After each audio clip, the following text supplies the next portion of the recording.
you must stay together, and you got to figure out how to stay together. Communication skills are absolutely crucial, and without them, I think it's extremely difficult to have a healthy relationship. One of the things some people realize is, you know what, we maybe should never have been married. There was pressure for us to get married. We felt a lot of pressure from our parents or from our friends or from the pastor suggested we should get married. We were too young, we didn't understand, and all kinds of things could happen. So I don't want people to assume that you must stay together. Sometimes marriages do split up. Hello, everyone. I'm here with David Hayward, the NakedPastor. Although I see he's got some clothes on today, we were disappointed here. Yeah, I get that a lot. Yeah. Yeah. Thanks for having me on your show, Joe. Good to be here. And David is an artist and has been using his voice. Let him tell.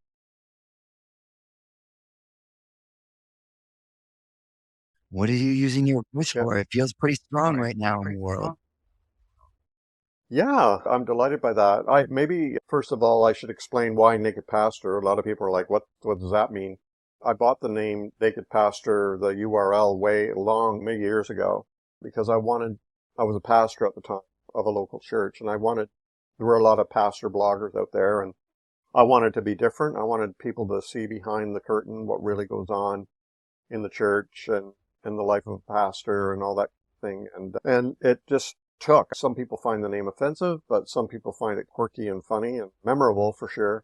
Basically what it means is just me being open and honest and vulnerable and real, raw. That's Naked Pastor.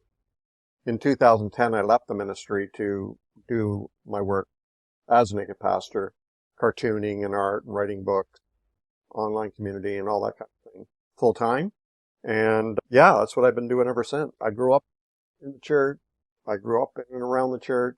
I went for theology degrees and all that. So what I basically do now is I help people, what I call achieve spiritual independence. That is breaking free from the pressure to conform that often occurs in religion, and including the church and so on, and to figure out, I think everybody has the right to figure out how to be spiritual themselves and to become that sort of spiritually independent and to be able to take the steering wheel of their own spiritual lives. So that's what I really help people do now.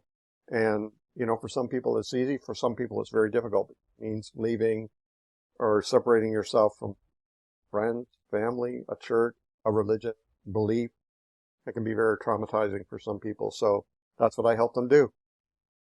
Beautiful. I know looking through things, you use the word deconstruction often. Tell us a little bit about what that means to you.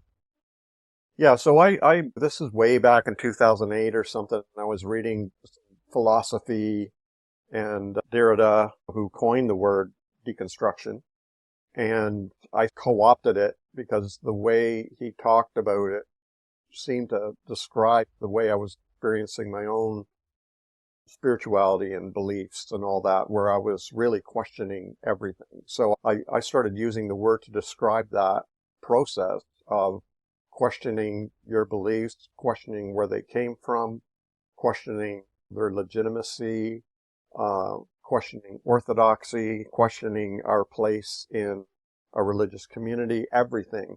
And so that's why I call it deconstruction. It basically means taking it all apart, examining all the parts, all the pieces, to figure out what you really do believe or don't believe and how you really want to be spiritual. So that's why I coined the word. I started using the word back in 2008. It's become quite popular now in the whole spiritual community to describe that process of questioning your belief. Yeah, it's been around a while. What, 18 years now? Yeah. I grew up in a Christian, first Catholic and then evangelical Christian. And I remember that process the first time that I started questioning. And it really came from a desire. I've read the Bible cover to cover many times and was studying in youth group and prayer groups. And I was in the prayer room in a Christian high school nonstop. I was zealot and converting people. And I did mission trips around the world. And for me, when I started questioning that was when I asked the question of how does God speak back? It's very clear how we speak to God, and it became unclear to me how he was communicating back. And when I was asking the leaders these questions, it was through the Bible, Mm-hmm. through soft voices in your head. That one scared me a bit. And through other leaders and spiritual Right. leaders, which also felt a bit uncomfortable. And what people were saying is you just need to have faith. And if you have Mm-hmm. faith in that, and then when I was curious about other religions, they were all saying the same thing. You just need to have faith. I was okay, I need to look deeper into this. And I am not in the church anymore, but I respect the teachings that are happening in the community. There can be really beautiful things that can come Mm-hmm. out of that. And my Mm-hmm. family is still very much in the Christian church. And that's been a very important and precious part of their life.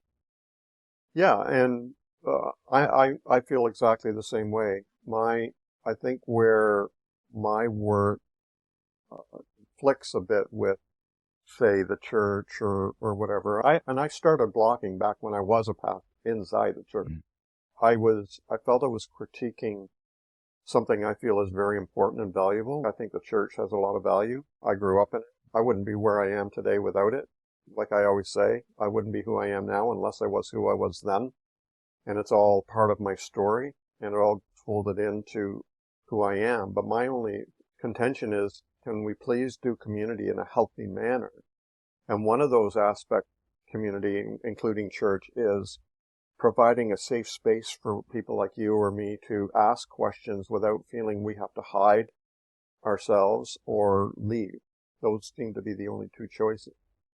And I just really do argue for what I think is an important aspect of the church should provide that safe space for people to ask questions.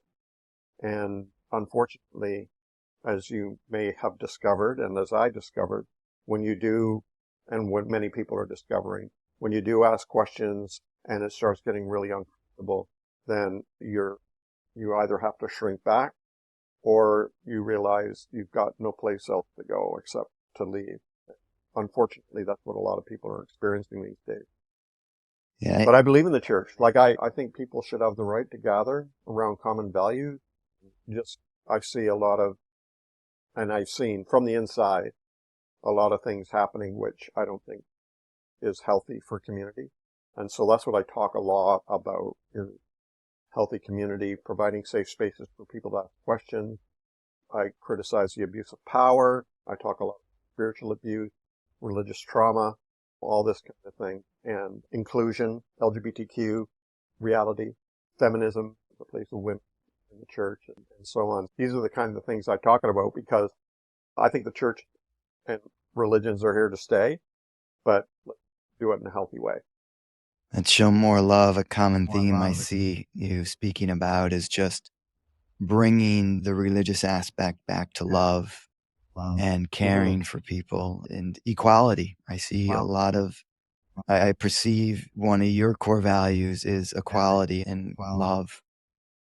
Yeah, yeah, yeah, for sure. And it's interesting to me that I'm a little bit naive when it comes to that kind of thing because I talk about love and I talk about equality and I talk about inclusion and affirmation and all these kinds of things, thinking that everybody will be just as thrilled as I am.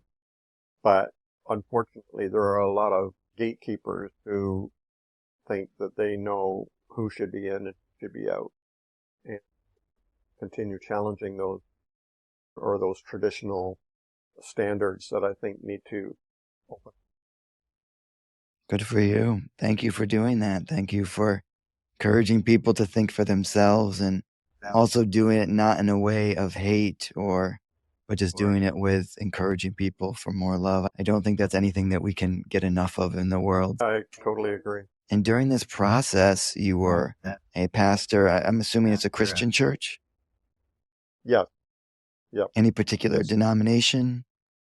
I tell people I'm my own ecumenical movement because I've been in so many different denominations. I was born Anglican. Then we went to different kinds of churches, including Catholic, United, and Methodist, and Presbyterian, and everything. We ended up Baptist, and then we ended up Pentecostal, and then I went to a Pentecostal Bible college. I went to an evangelical seminary, and then I got ordained Presbyterian, and then I became a vineyard pastor, and I've been independent, so I've been around. And that probably points to my need to feel free. I have this real deep desire to be free and not to be bound by any one group or shackled by any one belief system. And so I don't feel any loyalty to any one denomination or anything. So on the one hand, that might be just a disadvantage, but on the other hand, I think it's opened up my mind and heart to be more inclusive and see that all denominations have a place, how many hundreds or thousands there are. And I think they all are an expression of human desire, mystery, and spirituality. Yeah. So I ended up called the Vineyard Church. And that's in 2010, when I left the ministry, that's the church I left. I was actually in a vineyard church for many years. Were Yeah, I you? was. Yeah, in Rochester, Oh, New wow. York.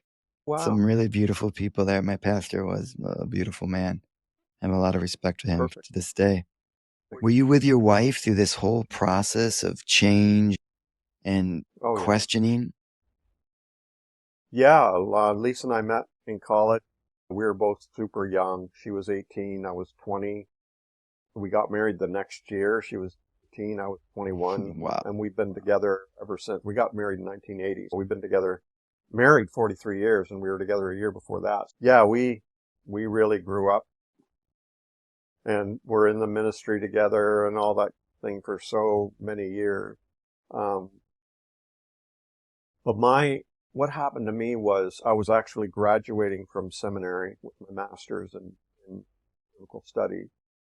And I realized I wasn't sure about the inspiration of Scripture, that it was basically written by God and dropped from heaven and into the hands of people. I started questioning that, and for me, that was a crisis moment, because all of my beliefs hinged on the fact that the Bible was inspired.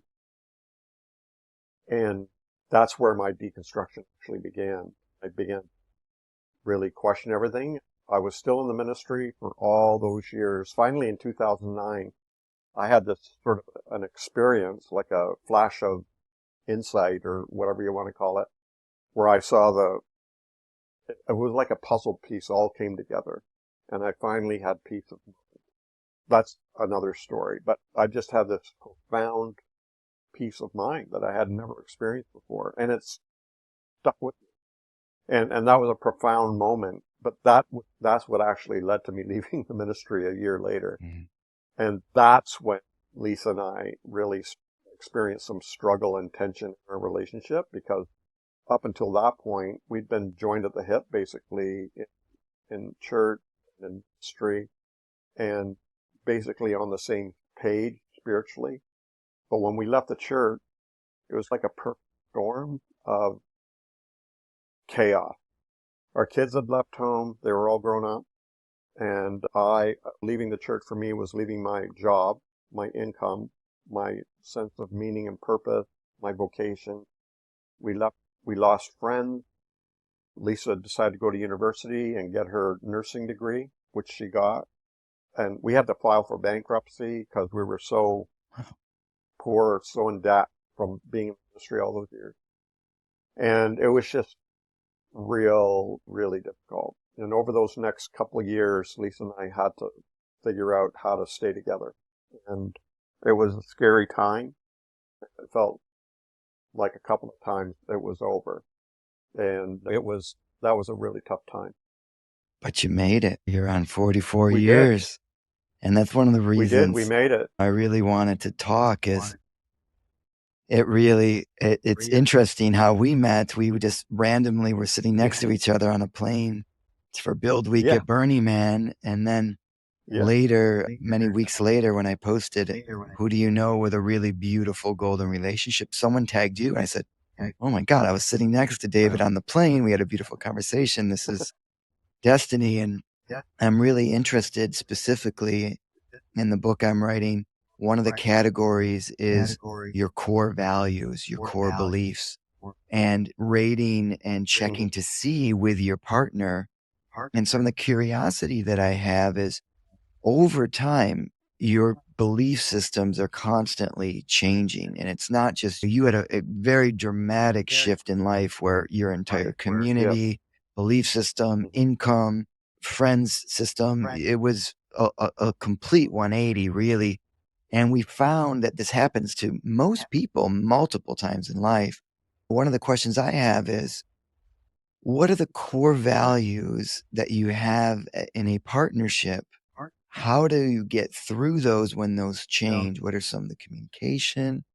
And in general, does, what happened with you guys? You wrote a book, Until Doubt Do Us Part, right? So this is something that you're thinking about, Right. but Mhm. you got through it. And I would love to hear that process for you guys. Yeah, absolutely. Um, what happened was I, we wondered, okay, we did everything together. Like I said, we were joined at the hip. We were in ministry together. She was a stay-at-home mom when our kids were younger, but then she was working here and there, helping out when we needed it. And then when I left the ministry, I had my own life, and now she's gone to university and she has her own life, making new friends. I have friends. And so all of a sudden, our lives are separated, and we had to figure out, how do we stay married? Because we assumed the glue was that we were side by side doing all this stuff together. And when we lost that camaraderie together and working together for the church, when we lost that, it was like, okay, what's the glue? What is it that's holding us together? And it took I had, my wife actually told me one time, she says, you need therapy. And I took her word for it. It was like, you know what? You're probably right. And so I found a therapist, found a coach. I found a small community of support. And Lisa and I talked and talked and talked and talked about what at the negotiation table, trying to figure out how to navigate the new chapter in our lives and how to stay together. And there were times when I wasn't sure. I wasn't feeling anything. Of course, I was experiencing a lot of numbness from the trauma I'd experienced from leaving the ministry, losing our friends, bankrupts, all that stuff. And yeah, there was a period of time, there's different responses: fight, flight, or freeze. Mhm. My way to deal with trauma is to freeze. I just freeze. And that's what happened with me. And I realized I need therapy. I need to work this out. And so I did. I got therapy. I always recommend therapy. Always. Coaches, get a good coach, support, some kind of support group, friend or whatever, and then communicate. And Lisa and I did that, and it took 2 or more years of negotiations Wow. to figure out how we were going to stay married, and then longer after that to adjust to that new reality. We realized it's not our compatibility of beliefs that's holding us together. It's love. It's mutual respect and care and love that is the glue. We realized we couldn't depend on believing the same things, because she's going to grow in her direction, I'm going to grow in my direction, and that needs to be allowed.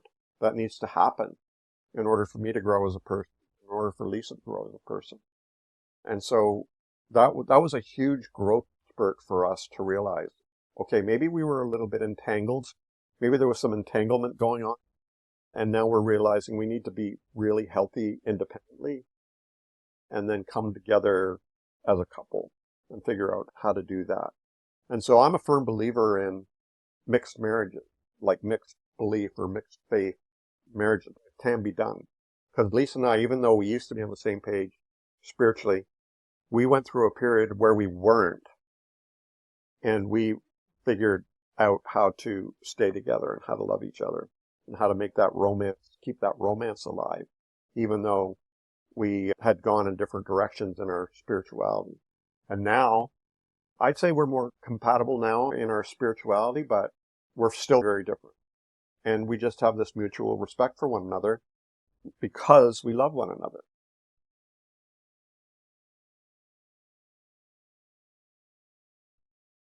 Joe, you can edit this out. I just realized, I don't know if my mic is working. I can hear you well, but maybe, do you think it's the wrong mic maybe, or what? Check. Test.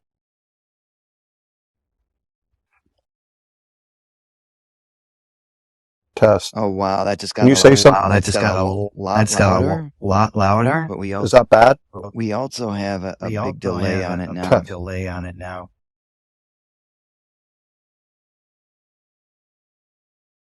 There's a delay now? Yeah. Let me. Okay, I'll just go back to where it was if it sounded fine. It sounded okay. And I'll do it. We have someone that goes in and cleans up the audio also. Okay. Mhm. Oh, that might make a difference too. Can you speak again? Yeah. Oh, there you go. Oh, much better. 1,000 times better, actually. Great. This is the technology it's always this is the most difficult part. David, my question for you is, how many years in was it when bankruptcy, kids left, changed the face, changed the profession? Like, Okay. how many years in were you, more or less? In marriage? Yeah, in your relationship, which is about the same as your marriage. Okay, so it would have been around 30 years. So Yeah. my question is, why? Why not? Why? What was the decision after all that talking? At that point, there was questioning for a couple of years. There was conversations for a couple of years. And I love that you stay together. She seems like an amazing woman. But the question I have is, what was the thinking? Why not just say, thank you? That was beautiful. And I'm so grateful. And I love you so much. And now we're going to different stages of life. Why not say that as opposed to saying, all right, let's figure this out. Let's keep doing this. What did you see as the advantages and disadvantages of those for you? That's a really good question because I don't want people to, you're hearing some dogs in the It's background. okay. We'll get them out. Somebody's here picking up my daughter, so that'll be over in a minute. What, it's a good question because I don't want people to think you must stay together and you got to figure out how to stay together. Because for some people, a lot of people realize, for example, when they deconstruct their beliefs and everything, one of the things some people realize is, you know what? We maybe should never have been married. There was pressure for us to get married. We couldn't have sex until we got married. Some Christian churches press that belief. And some people are like, we felt a lot of pressure from our parents or from our friends or from the pastor suggested we should get married, or we just jumped into it too soon. We were too young. We didn't understand, and all kinds of things could happen. So I don't want people to assume that you must stay together. Sometimes marriages do split up, and oftentimes I know people who have split up and it was the best thing for them. And they know that and they realize that. They made a healthy decision for themselves to move on in separate directions. But for Lisa and I knew I was very confused. I realized after I left the ministry in 2010, I was out there outside of the church.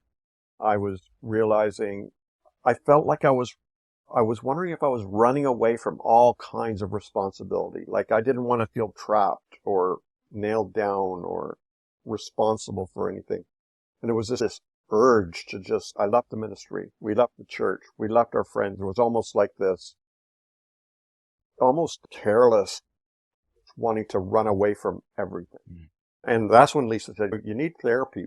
It's not necessarily a healthy thing. You need to look at this deeper. And there were people who said, leave her, do what you want to do, be happy. And I was like, I don't know if that's wise right now, 'cause I'm really confused, and maybe I should wait until I have some clarity first. Wait until this fog settles or lifts, and before I make a life-changing decision like that. And I'm really glad I did wait. And I went for therapy and coaching and counseling and talk. Lisa and I talked because we did come to the place where we realized, man, we really love each other. The spark is still there. The fire's still there. We're still attracted to each other. And on top of that, we have our 3 incredible kids and a family that we love and have built. And we didn't want to shatter that. And so we remembered how we first met. The first thing I noticed about Lisa was not her belief. She was just gorgeous creature. I was very attracted to her, and I figured out a way to get close to her and start a conversation, and it went from there. There was chemistry that happened. And so we realized that's what attracted us to one another. And then our personalities and everything solidified that decision, that attraction. And so it's the same thing now. We're in our 60s now, and we still have that chemistry is still there. That attraction is still there. And so we decided to honor that and let's see if this can still work. And so it was almost like falling in love all over again. Mm. And I'm glad we did it, because our marriage is better now than it ever was, because we're more individuated now. I feel more authentically me. She feels more authentically herself, and we choose each other. And that's a healthier relationship than it was, say, 20 years ago. Thank you for that. Do you think that couples that aren't, for example, have different beliefs? I'm hearing you think you don't need the same belief system or even religious system to be in a healthy, beautiful partnership. So I heard some things from you, which is one, there was a chemistry and an attraction that was there that continued. I also heard mutual respect was something that both parties need to have a healthy relationship. I hear that there's love, although I very much question if I actually don't believe love is enough. I think there needs to be skills associated with Oh, healthy yeah. Hmm. relationships too. Was there Yes. any practices that you guys did to keep that spark alive, or was it just stayed there? Were you making date nights, or when there's dry spells or disconnection, did you have any tips or tricks? How do people get through that? Yeah. Another good question. Yeah, for sure. First of all, like I talk with a lot of couples, and I have a lot of people reaching out to me who say grew up in church and maybe strict kind of religious beliefs and everything, and they fall in love with an atheist, Mhm. let's say. And they're just so attracted to this person, and they love this person loves them. There's mutual respect, honor, and there's the attraction, the romance. And I just say, hey, I've seen it before. This can work if you want to make it work. There'll be challenges, yeah, but it's like the study that was done about relationships. And the number one thing, if this is present in the relationship at all, the relationship will not last, and that is contempt. Mhm. So if one person has contempt for the other, if it shows up anywhere in the conversation or anything, it's a signal that this relationship is not going to last very long. And so if you can love somebody who has a totally different belief system than you, or none, and you respect them and love them, it can work. Mhm. But if you have contempt for them or their beliefs or whatever, that's going to be difficult. Yeah. And this research shows It's not good. lots. Yeah, it's not going to last. Yeah, it's not going to work. But Lisa and we met when we were very young. It was like on fire from the beginning. We consider ourselves lucky there. But we didn't take it for granted. From the very beginning, we started, I was in a room of people, couples, adult. Some of them were dating and some were married and so on. And I mentioned some book about marriage or something, and none of them had read it.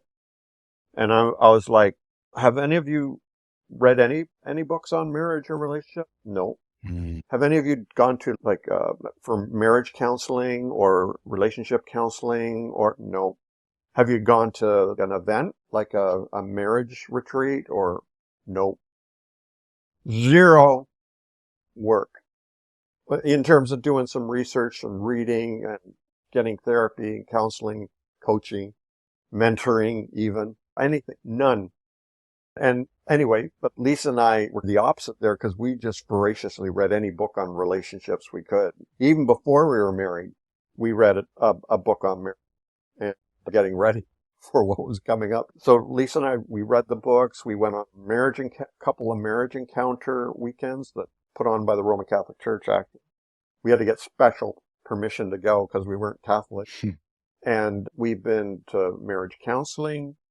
Although I have funny stories about that. Lisa and I would go for marriage counseling, and the marriage counselor after the first session would say, Lisa, I don't think I need to see you anymore, but David, I'd like you to come back. You're like, ah, Because that was usually the problem. Anyway, and then the number one ingredient, though, on the list of ingredients, it's always the biggest one, and that is communication and just talking. And so those are the skills, like you mentioned. There's love, and then you need the skills. And we applied them. Like we learned how to, from good book and good counselors and therapists, good coaches, and good mentors, and expensive retreat. With these things, we got a lot of tools in our tool belt that really did help us through very difficult times, but also spiced up our relationship, right? If you're entering into a difficult time in your relationship and you haven't developed communication skills, too late. You know what I mean? You get the skills now when you enjoy being together and hanging out, love each other and everything. Develop the skills now to communicate so that when you get to a patchy spot, you can talk your way through it. Yeah. It would the recommendation. I fully agree that those communication skills are absolutely crucial, and without them, I think it's extremely difficult to have a healthy relationship. Is there anything Mm-hmm. specifically that you guys felt up-leveled you and your communication, whether it's a book or a class or anything that you learned that you can remember that was like, wow, I still use that. Like people need to know that. Yeah. We each have our own style of growing, personal growth. So Lisa is part Choctaw Indian, and she has a very deep sort of connection to nature and First Nations kind of native spirituality. And she's very much into that whole thing. And she allows that to inform her own personal self-awareness. And then mine, even though I love all that, mine was more like a Jungian depth psychology, mysticism kind of approach to self-awareness. And so you need that to start with, is you need to be working on self-awareness. And so that when you enter into a conversation with somebody, you can be truthful, you can be authentic and not blind to what is going on in your own life, and that you can have empathy for what's going on in the life of the one you're with. That was, I think that's the number one, is you need some kind of personal self-awareness.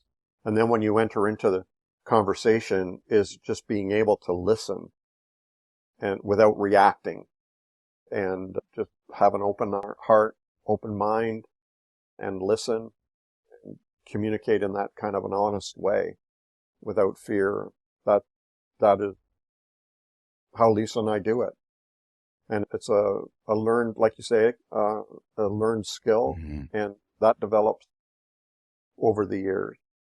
Like a book, one book that I always recommend to people who ask, what's the book on marriage? I always recommend David Schnark's book, Passionate Marriage, because that's what it's about. It's about being self-aware. It's about being honest, truthful, vulnerable, and working together in sort of intense, what he calls crucible, we call marriage.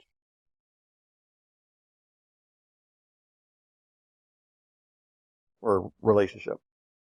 Do you still do things like couples weekends or marriage things? Is it like a constant maintenance through those 44 years?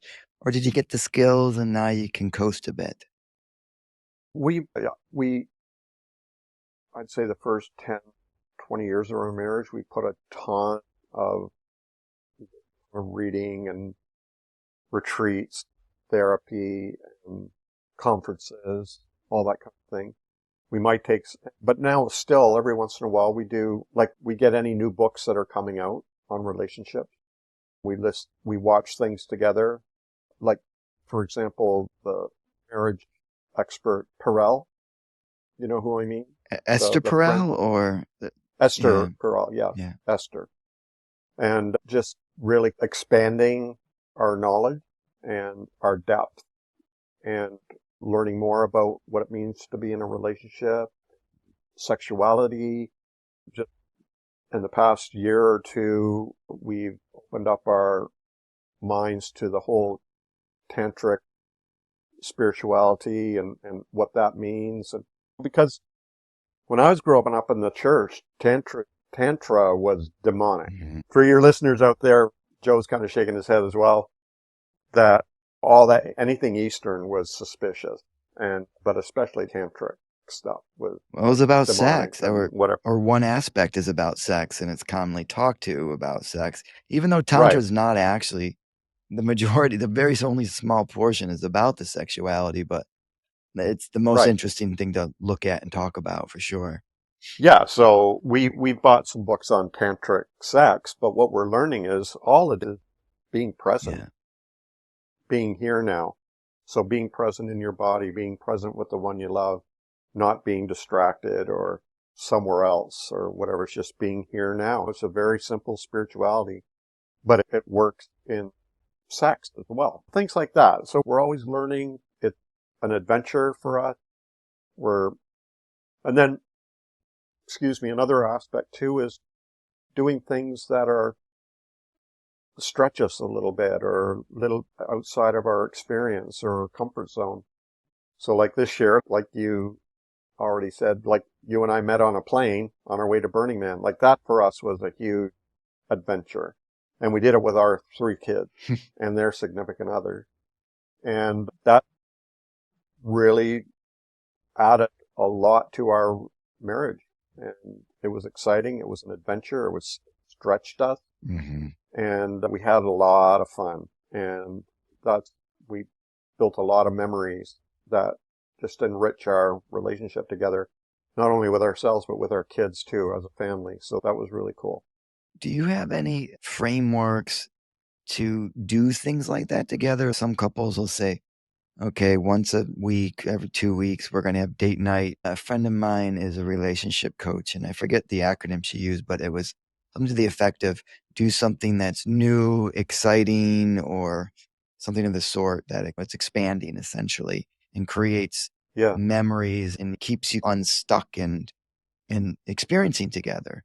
I'm curious, Yeah. have you tried that over the years? Is that in sort of your marriage built in? Or is it just happen more in flow and naturally? We're adventurous. Lisa's very adventurous. Even though she's a nurse, she's a palliative care nurse, and she appears very stable and wise and poised. All this. She's wild. And she loves going camping. We love going on hikes. And so it's in our DNA. We don't need to plan it. Like it just, it just happens where we're constantly getting out. And maybe one of the things we experienced after we left the church was loneliness. And so we had to make new friends. Mm. And it was like, let's ask them out for supper kind of thing. stuff like that, like where we do things that are uncomfortable and stretch us to keep, it's not to keep things alive, but it just adds fun. So for us, our relationship it's fun. It's not a contract, even though it is a bit like that, but we want it to be fun. So we just have a lot of fun. And so every day or every other day or whatever, we just want to keep that fun alive. Joy. I think that's a huge part of what makes a relationship last well is just the fun of it. Right? I saw this survey where what is the one thing that women find most attractive in a man, and that is that he can make them laugh. Yeah. That was like number one. Consistently. It's just about being happy. Thank So just happiness is a big deal, not just personally, but in a relationship. And then Lisa and I, we like going on vacation. We love going to a beach. We love going on a vacation with our kids if we can. And we've been able to do that several times on trips. We went to Costa Rica one year, and we went on another driving trail one year, and we went to Burning Man this year, and so on. It's just fun, and being happy is huge. And you could argue that's the reason why you're in the relationship ultimately, is to find that happiness, right? And that companionship, which brings happiness. And I'm sure one of my curiosities is, how long do you stay in with that person when things are not so good and there is a dip in happiness for a while? Because it makes, it seems to make a lot of sense that things are going to get tough for anyone, especially 44 years. There's probably periods where it was tough, but how long do you go? What is that factor of getting out or staying in? Any thoughts on that? And each one's different. Each relationship is different. I've known people in their 60s and 70s who decide, I've had enough. I want to try something else now. And I can't imagine Lisa and I getting to that point, but I'm not saying it's not going to happen. But I know couples who decided, we gave it a good run, and it's time to try something else. They do, and it's amicable sometimes, not all the time, but sometimes. And I think, how do you, like I said, every relationship's different. Sometimes it's negotiated, talked out, or like, yeah, I think we're done. Or it might not be able to be talked about, where one wants to continue and one doesn't. And that can be very difficult. But each relationship's different. And I'm not here to judge how relationships end or how people go. And I've seen it. I've seen too many stories where people go their own way, or they come to an agreement, or they decide to stay. I know other couples who've stayed together, and it's like a death sentence. Like they just agree to ride just it out, hang in there, and just unhappy. And they do it for some weird reason, like, I'm too old for change, or I don't want to upset the kids, or whatever. And they end up being super unhappy for the rest of their life. And you think, how is this helping anybody? Like, I know couples who stay together because of the kids, but they're miserable, and this is what the kids witness, and this is what the kids see, and what the kids experience. Happy marriage. And I wouldn't wish that on anybody.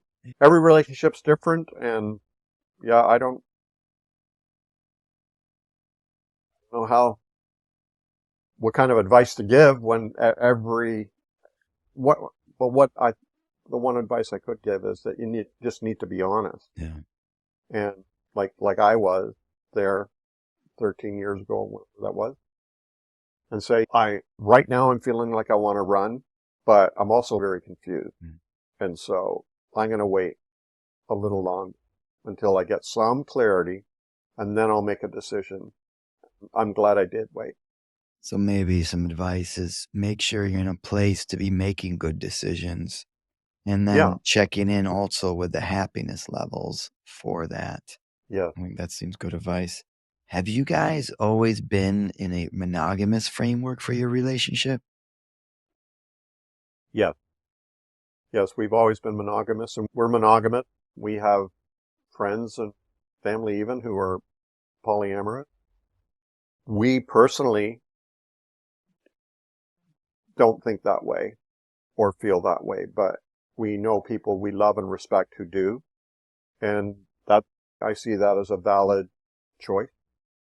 And I've also seen some people who struggle with it, who are in polyamorous relationships and really have a hard time and they're not happy, but they feel they're polyamorous. But to judge and say, oh, since 40% of people in polyamorous relationships are experiencing a lot of frustration, hurt, and feeling betrayed or jealous or whatever, or envious or whatever, then it must not be good.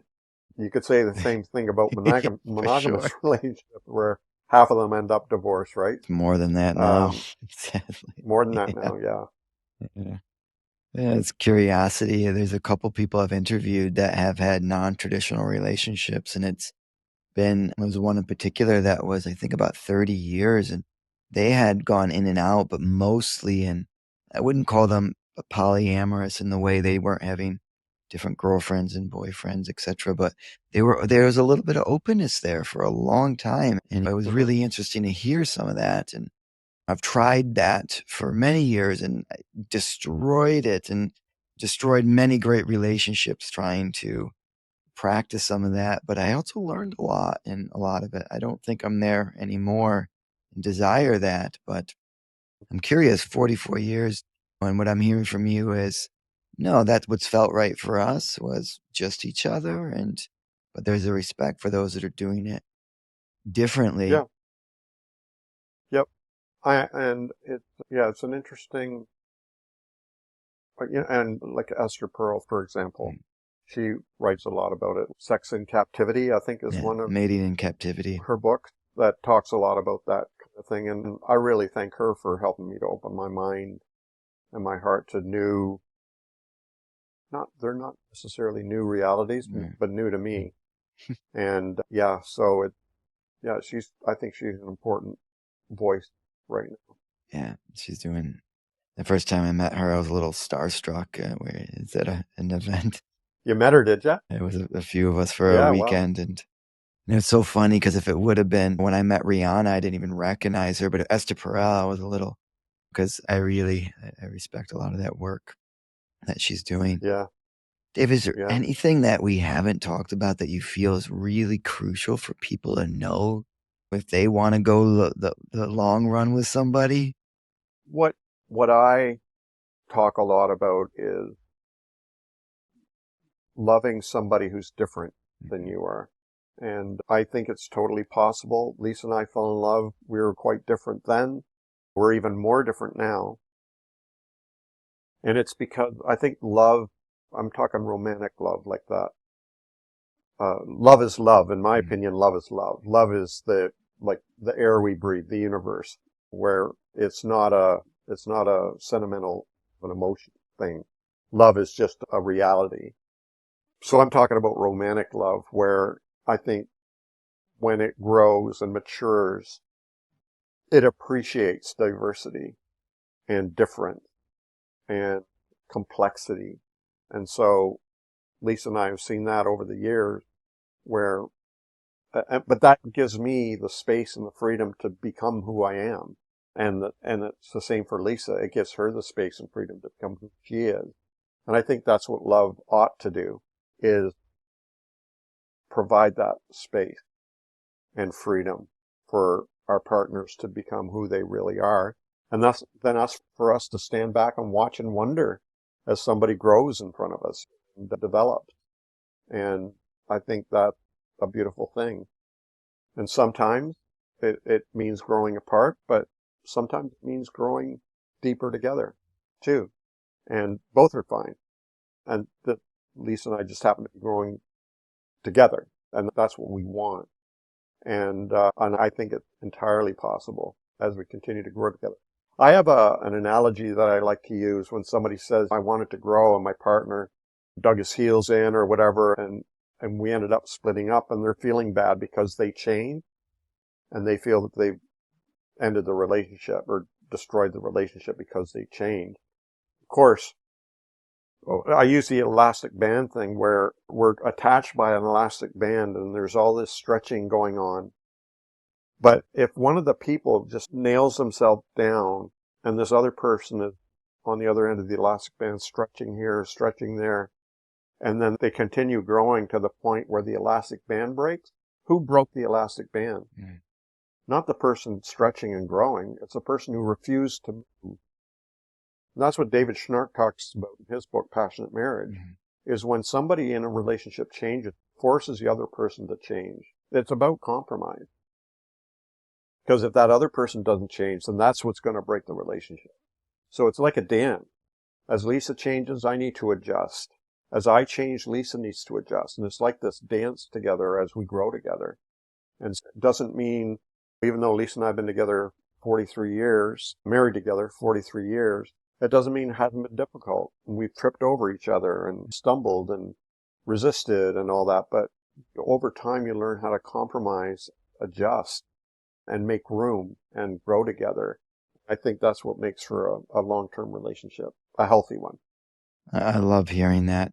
One question I have, and I just want to take a side note and say I think batteries and timing might be running out, is when you talk about compromise, one question I have is the good compromise and the bad compromise. So, in distinguishing the two, and is it actually compromising who you are, or is it just loving someone for who they are and not compromising your desires or your needs, but saying, your needs, you want to go to the movies, I want to stay home. I'm going to compromise. We're both going to go to the movies. Then you have one person that's unhappy and then someone else who's not that happy because someone's bitching the whole time on the way, right? To me, that's an example of compromise. And I wonder if that can be taken to a higher level where someone says, you know, you want to go to the movies and or go this social event and I want to stay home and I respect that you want to do that and I want to give you space to do what you want to do, but I'm going to chill and read a book, and that's cool. Actually, can we pause for 1 second? I'm going to try to grab something real quick that might fix this situation.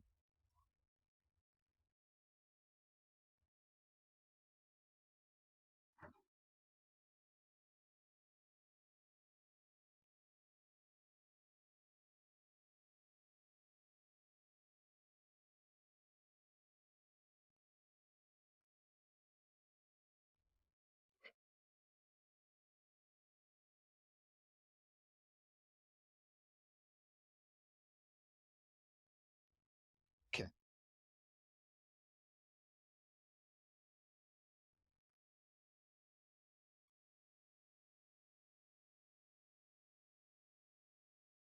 Okay, great. Thank you. Let me just get set up again. Yeah, so I guess to repeat the question, it's more of like this idea of compromise, or do you just let the person do what they want to do and you do you? Is that compromise or is that just the respect versus compromise? I guess is the question that I've been having.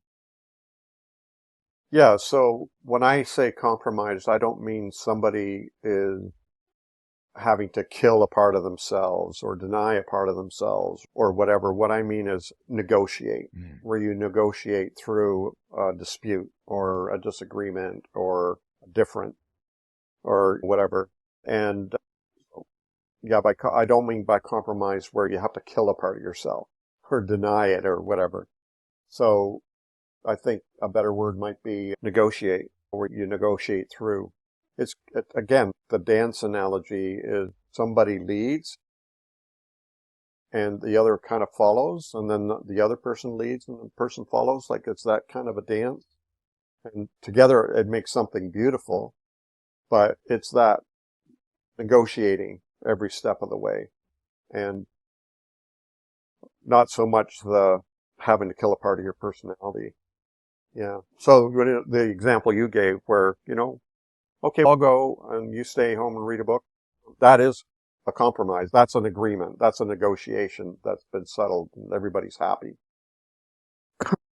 Thank you. That's something that's been on my mind because I do hear compromise a lot in relationships that you have to compromise. You have to compromise. And I'm wondering what that really means. And does that mean that you actually end up less happy because it's okay? You want to go be social, I'll go with you, compromise. And it doesn't seem, Hmm. that actually doesn't seem all that healthy to me. It seems, but what you're saying is really just communicate your desires, your needs, listen and try to respect and understand them, and then come to something that where you're both going to be happy the best you can. Yeah, this was in the news recently where a man told his wife what he expected, or the woman he was dating, what he expected of her if they were going to get married, and she couldn't appear in public in a swimsuit, and Mm, she couldn't follow a whole list of rules that she had to follow. That kind of compromise where mm, it having to deny yourself and for you to change in order to make somebody comfortable and happy. That's not what I mean by compromise mm, at all. And what I mean, just like you said, communication and negotiation yeah. and figuring out how we're going to do this together. Amazing. Yeah. We're hitting the 1 hour mark. Let's start winding down. Is there anything else that you Hmm. feel we missed that feels important to you? I just want to mention my book, Till Doubt Do Us Part, When Changing Beliefs Change Your Marriage. Mm, You can get it on Amazon. It's got cartoons in there too. I'm also a cartoonist. It's got some funny cartoons in there about marriage and relationships. It's helped a lot of people in their marriages, and also it's helped some people realize we need to go our own separate ways. mm, And basically it's a bunch of reflections on my own journey and Lisa's my journey through that period. And I just came up with a bunch of insights, reflections and meditations and some advice on how you might be able to proceed in a relationship where uh, one or the other is changing. That can be difficult, but it can be done. I mean, I feel like that's every Thanks, Joe. relationship, honestly. I Yeah. remember seeing a TED talk, and they basically, it was about where do you see yourself in 5 years? And everyone said, okay. And they projected, and it was completely different every time. They were either living in different places, had different like core ideologies. They were with different partners. And what I took out of that was, wow, really? We really change as people a lot. Yeah. 5 years ago, I was in a different city and a different country doing completely different things with a different partner. Right. And when every time I go back 5 years, it's a lot. It's a constant change. So Yeah. your book sounds perfect for anyone. Yeah. Yeah. Yeah. And I do say that in the book. This is not just for marriage. This is for like family or friends. Like when somebody, one of your friends changes or you're changing and your family is having a hard time with that. It all Mm, applies, right? Because a marriage relationship or a romantic relationship is a microcosm of all relationships. And if we can learn how to function in this kind of a relationship, it really does leak over into the way we relate with anybody. mm. We need to get those skills. And also, people need to check out your Instagram. It's really, after I met you, I was like, wow, there's some really fun stuff in here, some really insightful, but you do it in a playful way, sometimes satirical, Yep. definitely using humor. But you got a sword in your hand and you're poking some things. You're poking the monster quite hard. But I notice, but Yeah. underneath that, I don't see it with, I don't see it in poking the beast in a way, a negative way. I see it with a lot of love and Well, quite a thank you. few followers on there. Wow. Yeah. I'm curious if a lot of them are Christians that are looking, or if they're just non-Christians who are getting behind you to cheer. I would imagine No, it's I think probably that most both. of them are, I think most of them are people who've grown up in the church and who are questioning their beliefs in the church and all that. I think most people would fall into that category. Interesting. Yeah. And you're doing mentoring, counseling on top of the Yep. books. And also check out your art too. It's some really beautiful stuff. I'm noticing a lot of people are getting Thank you. tattoos of your art. That's got to feel really good for someone to send a picture of your art on their body. Oh, That's like kind of I the know. ultimate Yeah. validation as an artist, right? Yeah. Yeah. But That's I funny. love your art so much that I'm going to put it on my body permanently. Yeah. I know. It's incredible. I'm very honored by that. So Yeah. that's pretty cool. Yeah. Check out his Instagram, get a tattoo of his art on your body, and send David a picture. Yeah. David, I really Yeah. appreciate your time. Thank you for your words of wisdom, and congratulations for having a beautiful relationship and making it through when things Mm, got really tough, and being a role model to your, not only to your kids, but your family and community on a more personal basis, but also out to the world. So thank you for that. thanks, Joe. Appreciate it. Thanks for having me on your show. Yeah. Have a great night. Enjoy.